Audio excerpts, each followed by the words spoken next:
Welcome to the second installment of Ear to the Ground, the Land Stewardship Project's audio magazine podcast.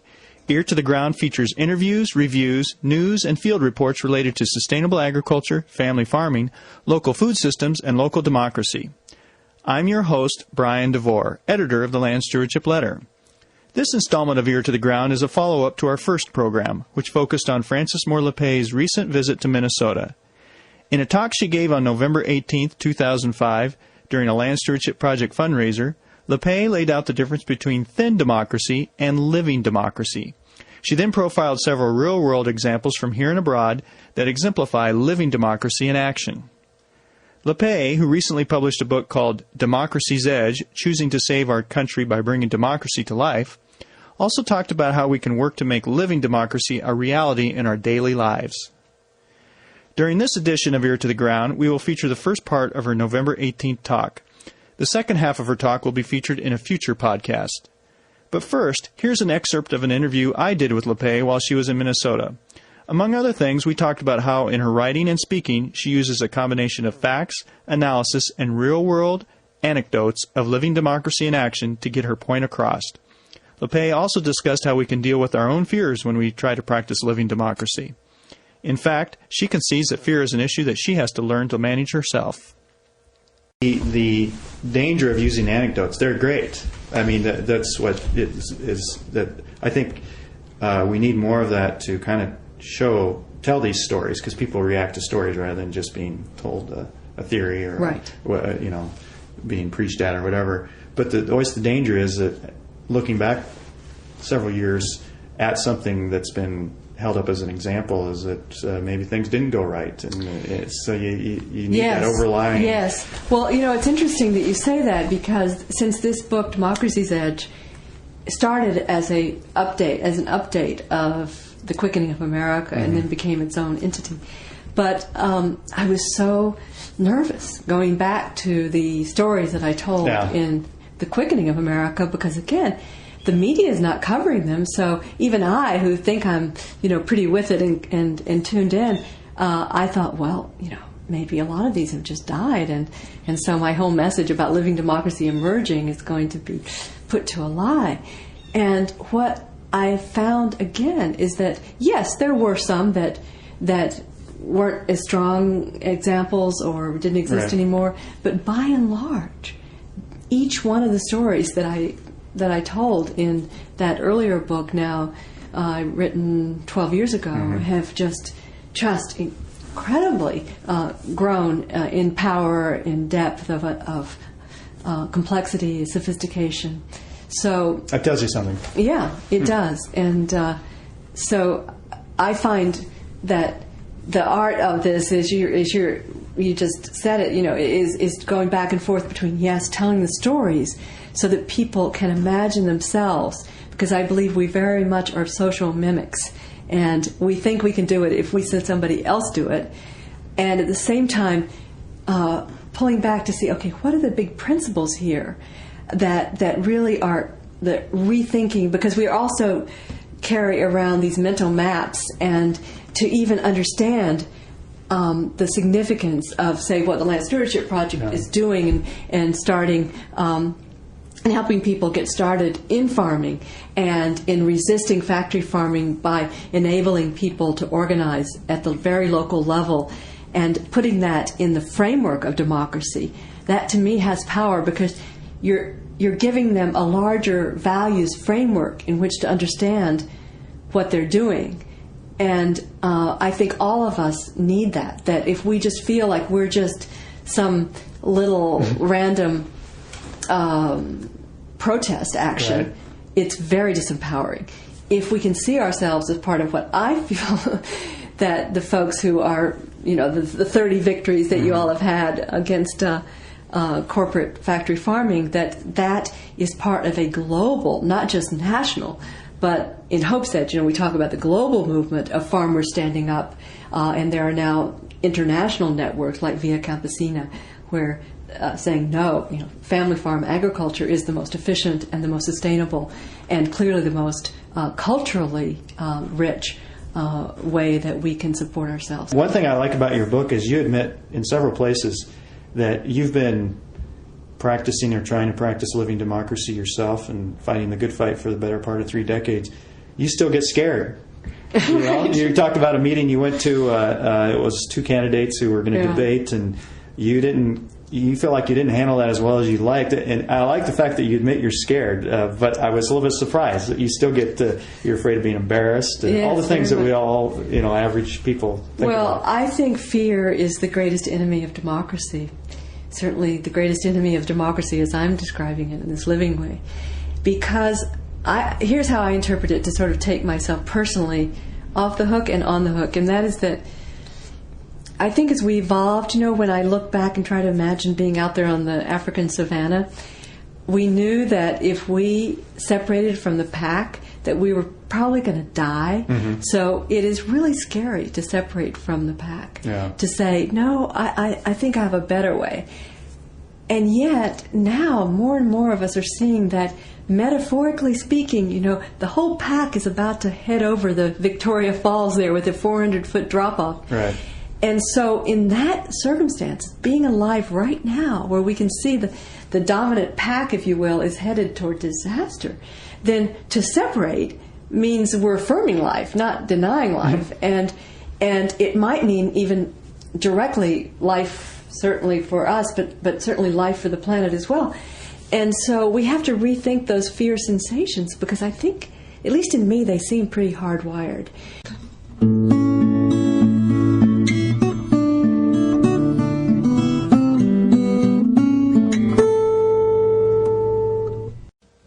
During the first part of her talk before a standing room only crowd at St. Joan of Arc Church, Frances Moore Lappe succinctly laid out the problems created by thin democracy and why we can't afford to ignore them. I will begin talking about myself, because I'm always nervous when I speak, and it's always easier to talk about yourself than big global issues. So, here I go. I began as a young woman thinking that either things would get better or worse. They would get better if people listened to me, and they would get worse if people didn't. But I failed to prepare myself for the era in which I have matured into the elder that I am. And that is a world in which things are getting both better and worse very rapidly. And so what I didn't know would be required of me is to learn to grow my heart big enough to face it all. And that is the challenge that you and I face at this moment. To grow our hearts big enough that we could stare down the disgrace, the horror that is present today, and at the very same time keep alive and turn to and embrace the powerful, emergent, living democracy that I believe the Land Stewardship Project is part of. Both of those are required to live in this era. So I have been asking myself over all these years, my question started with why hunger in a world of plenty, and it just kept growing and growing and growing over the decades until it grew to this big one. How can it be that we are creating as societies that which as individuals we abhor? That is the biggest conundrum. How can that possibly be? Because I know that not one of us would get up in the morning or find anyone who gets up in the morning and says, yeah, I think it's a great idea that children are dying of hunger, and I want to make sure that one more dies today. And yet 14,000 are. 3 Asian tsunamis worth of death every month. And, we come home and recognize here the consequences here in our own country, where a child born in our capital city has twice the chance of dying before its first birthday than a child born in the capital city of China. So how can it be that we are living in this world that none of us feel is ours, that we feel that we're choosing? And how do we live in that world? And my challenge to myself has been to attempt to keep peeling away the layers of causation, Because I feel that if we don't ask the why behind the whys, if we don't see the pattern of causation, then what do? We just grasp for any sort of desperate act of protest or charity, or we just shrink into our own despair.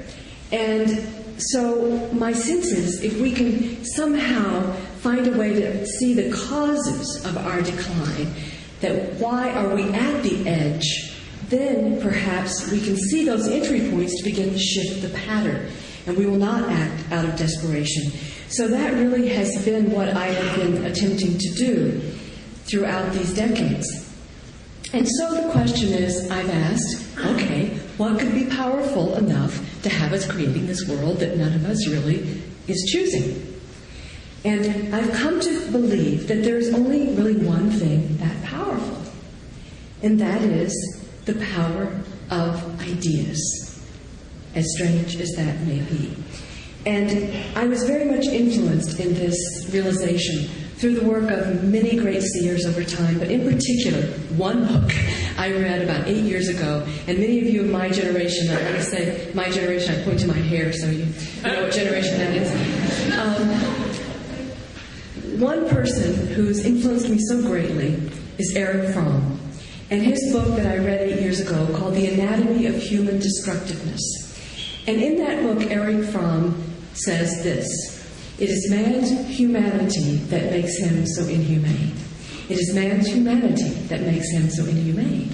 And then Fromm goes on to explain to us that what is unique about human beings is our capacity to construct ideas about reality. In fact, that's who we are. We form what he calls frames of orientation, or what Anna and I in our book Hope's Edge call mental maps. These maps literally determine what we can see and what we cannot see. They ultimately determine what we believe it means to be a human being, what we are, our essence, what we are capable of. So now, that's all well and good if we happen to be alive when the dominant mental map, the one that we absorb like an ether that we just breathe without even knowing it, if it were life-serving. But my challenge to us tonight, and you can push back at me at the Q&A, but my challenge tonight is that we happen to be alive when the dominant mental map, the one that is now going global, is fundamentally life-destroying. And so what is that mental map? I suggest that it starts with what it means to be human and ultimately culminates in our very definition of democracy. So I'm suggesting that the map that we absorb through advertising, but not just through advertising, through all sorts of ways, is that fundamentally the human essence, when you peel away all the extras, all the fluff, it can be this. We are selfish little accumulators. We are selfish materialists trying to push the other guy out. And yes, there are nice edges, but that's our essence. And so, if we really believe that about ourselves, then certainly we're not capable of coming together and deliberating over our common future, that old-fashioned idea democracy. We have to turn over more and more of our fate to officials, so we reduce democracy simply to electing others to do for us or to us, those experts up there who we can complain about, but that's about it. And we believe that we have to turn over as many decisions as we possibly can to some automatic force, some impersonal force that we can't tamper with. Ronald Reagan called it the magic of the market. And we thought that because we're so flawed that if we just turn over our fate to this magical force, it will sort out outcomes and we'll all benefit. And so what we've seen over my adult lifetime is more and more and more reduced to simply a commodity. The essence of life turned over to a commodity, sold within this magical force, the market. So food, yes, of course. Then seeds, yes, of course. One company, Monsanto, 11,000 patents. Genes, and now water. Water is the one that somehow, because I experience it every day, is the one that baffles me the most. I was just in an airport. I've been a lot at airport recently, and I was leaning over a water fountain, drinking water, free water, a few yards from people who were paying for water 3 times what they pay for gasoline that they complain about.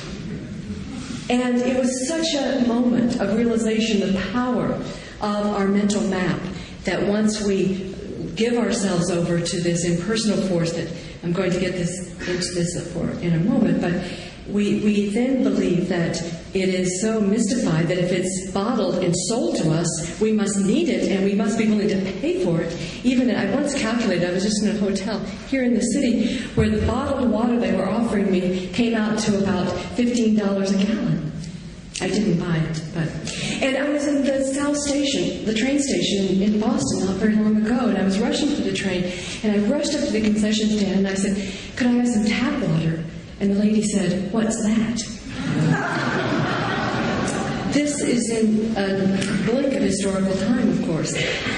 So, what, of course, I'm saying, what this magic of the market, this piece of what I've come to call thin democracy, this notion that democracy is simply elected government and a market economy, we are now spreading throughout the world. And I was so struck. I was in late 80s. I was in rural China on a state farm that was being dismantled by the government.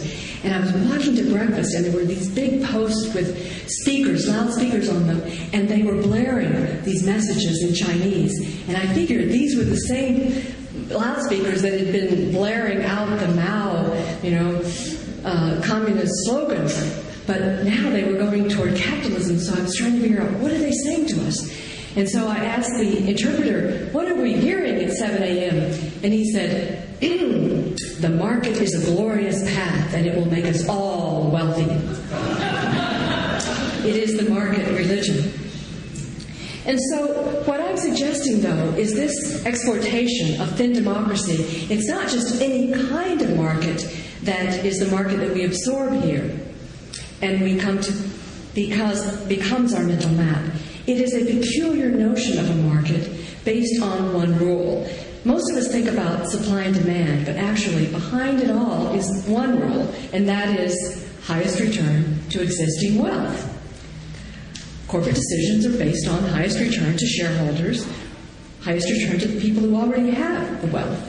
And so it follows, like night to day, that, of course, more and more people get the wealth it is in fewer and fewer hands. And so I was really not surprised, although horrified, that the last counting of Fortune magazine told us that today 691 people, maybe they can all squeeze into this chapel, 691 people control today more wealth than 3 billion, half the world's population, earn in an entire year.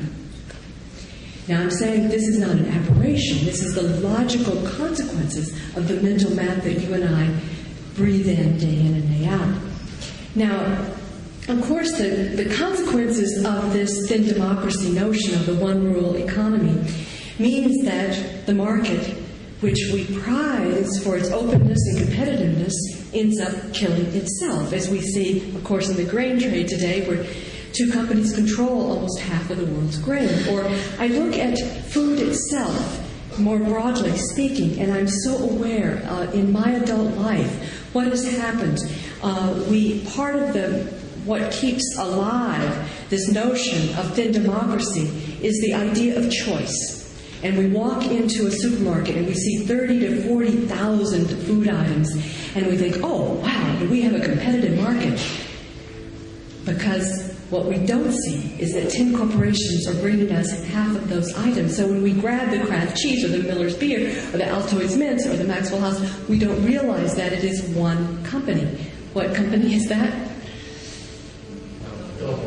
Right, which changed its name to Altria, dangerously sounding like altruism. So we are blinded to the degree of concentration and the consequences of it. I was just on a panel on childhood obesity, and I was sitting there thinking, if there was ever a wake-up call of where thin democracy takes us and this mystified market takes us, this should be it. We are risking our children's lives. Today, a child born today has a 1 in 3 chance of developing diabetes. We are now spending 1 of every 9 private health dollars on diseases related to obesity already, even before the worst of this epidemic. Already, it is costing more in health dollars than tobacco-related diseases cause. Directly related, now nutritionists, the evidence is coming in, how is it directly related to the degradation of our food? My favorite chapter in Diet for a Small Planet is still Who Asked for Fruit Loops? And what I ask the reader to do is very pertinent to this topic of thin democracy. Because I say, okay, just imagine that you are the CEO of conglomerated foods, and your job is to bring highest return to your shareholders, highest return to existing wealth, the single rule market. So what do? Well, of course, you shelf life, you want longer shelf life, and so you take out the wheat germ, and you take out the fiber, and you want the cheapest products, so you put in the trans fat, and then when high fructose corn syrup, because of incredible glut in the world market, because people are too poor to make a demand on what their bodies need, so we have this mountains of corn depressing prices that make corn so cheap that it makes perfect economic sense to turn it into high fructose corn syrup that is now ubiquitous in processed foods. And not even in processed foods. I was in Starbucks, I hate to admit, recently, and I picked up an egg salad sandwich, and even it had high fructose corn syrup in it. I put it back. But my point is that, about high fructose corn syrup, maybe many of you know now that nutritionists are implicating it in the obesity epidemic because high fructose corn syrup does not act in our bodies the way that sugar does. It doesn't tell us that we're full. And it also contributes to triglycerides in our blood, which contributes to heart disease. So I'm just suggesting that we are the first species on Earth that has ever turned our food supply into the major health threat to the species. It's really quite stunning. And this should be when we think, wait a minute, how did we get to this point where food is actually a threat to our health? And what does that tell us about thin democracy? But thin democracy, I should add here that another reason it occurred to me as I was writing Democracy's Edge that all of this should have been clear to us about the consequences of this one-rule economy is that a lot of us played Monopoly. And I was thinking, why didn't I get it back there, I was always the one who would lose at the end of the night. My brother would always win, and he had all the property, and I couldn't even afford a place on Baltic Avenue. Why didn't I get this problem about this market that... Well, a friend of mine is a Quaker, a very long-term, old Quaker family, and she told me that it was a Quaker lady, Lizzie Magie, who invented the first Monopoly. And it was supposed to be an object lesson to teach us about what happens in this one-rule economy. But Lizzie's message somehow didn't get through, and unfortunately, she didn't get the patent. Parker Brothers did get the patent, and there you have it. But in any case, this is, my point simply is that where we are is an outgrowth of these givens of thin democracy. So my real point here is that this thin democracy and the middle map upholding it is taking us to the edge. So that while it might be tempting to look at that Bush is stumbling now, as we all see, in fact, 7 in 10 Americans now say that our country is headed in the wrong direction. And so it's very tempting to say that, all we need to do is join the Bush's history parade. But I'm calling us to peel away the layers here, to look at what is reflected in the deeper level. How did we get here? How did we get here? Because we've been warned. We've been warned by Democrats, we've been warned by Republicans. Over centuries we've been warned about the danger of thin democracy.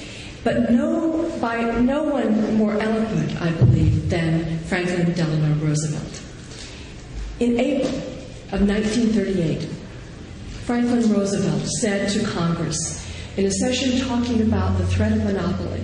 President Roosevelt said, "The liberty of democracy is not safe if the people tolerate the growth of private power to the point that it is stronger than the democratic state itself. That, in its essence, is fascism." That is what our president told us, the danger of thin democracy.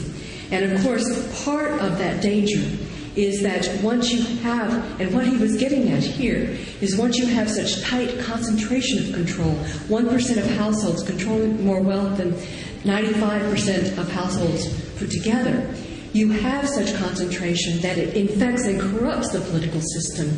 And so we have today, in Congress, 56 lobbyists walking the halls for every one representative that you and I have put there to represent our interests. So this is what thin democracy leads to.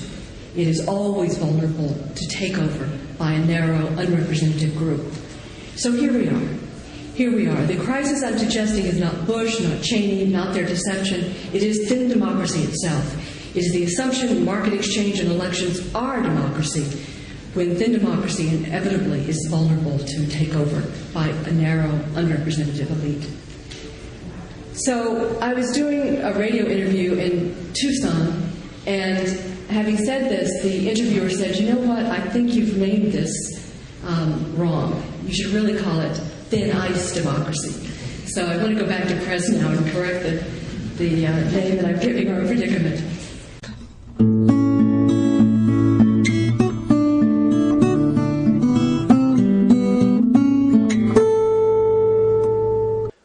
That wraps up our second installment of Ear to the Ground. If you'd like to learn more about Frances Moore Lappe and her work, please visit www.democracysedge.org. That's www.democracysedge.org. Just a reminder that we will broadcast the second part of her talk in our next program. This podcast is a new endeavor for the Land Stewardship Project, and we'd like to hear from you. You can send your comments, criticisms, and suggestions to me, Brian DeVore, at bdevore@landstewardshipproject.org. That's bdevore@landstewardshipproject.org. You can also get me on the horn at 612-729-6294. A special thank you goes out to Laura Borgendale, a Western Minnesota musician and LSP staff member who provided Ear to the Ground's theme music. And a very special thank you to all of Land Stewardship Project's members who make initiatives such as this podcast possible. Thanks for listening.